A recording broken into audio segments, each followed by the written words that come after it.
श्री ज्ञानेश्वर आबा कटके।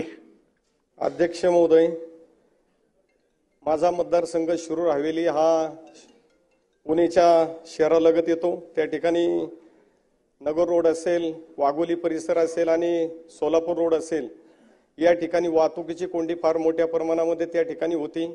अनेक वेळा त्या ठिकाणी बैठकी देखील घेण्यात आल्या, उपाययोजना देखील करण्यात आल्या, परंतु अजूनपर्यंत कुठलाही ठोस प्रकारचा त्या ठिकाणी निर्णय झालेला नाही। आज आपण पाहतोय की संपूर्ण पुणे जिल्ह्यामध्ये वाघोलीची वाहतूक कोंडी म्हटलं की अनेक त्या ठिकाणी नामदार असतील, आमदार असतील, सर्व औरंगाबादला किंवा नगर मार्गे सर्वांना त्या ठिकाणी जावं लागतं।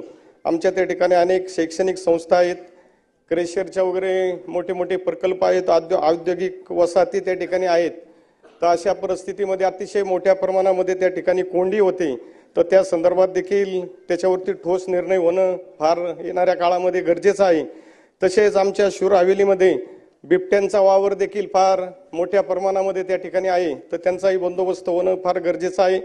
जवळपास 3 नागरिकांचा त्या ठिकाणी बळी गेलेला आहे आणि अनेक जनावरांना देखील त्या ठिकाणी त्यांचा देखील त्या ठिकाणी हत्या झालेली आहे। तर अशा या परिस्थितीमध्ये बिबट्यांचा देखील बंदोबस्त होणं फार त्या ठिकाणी गरजेचं आहे। आणि सोलापूर रोडला देखील वाहतूक कोंडी जी आहे ती हडपसर पासून तर उरुळी कांचनपर्यंत अतिशय मोठ्या प्रमाणामध्ये त्या ठिकाणी वाहतूक कोंडीला सामोरं जावं लागतं। तर त्या संदर्भात देखील लवकरात लवकर निर्णय व्हावा अशी अपेक्षा या ठिकाणी व्यक्त करतो आणि थांबतो। धन्यवाद।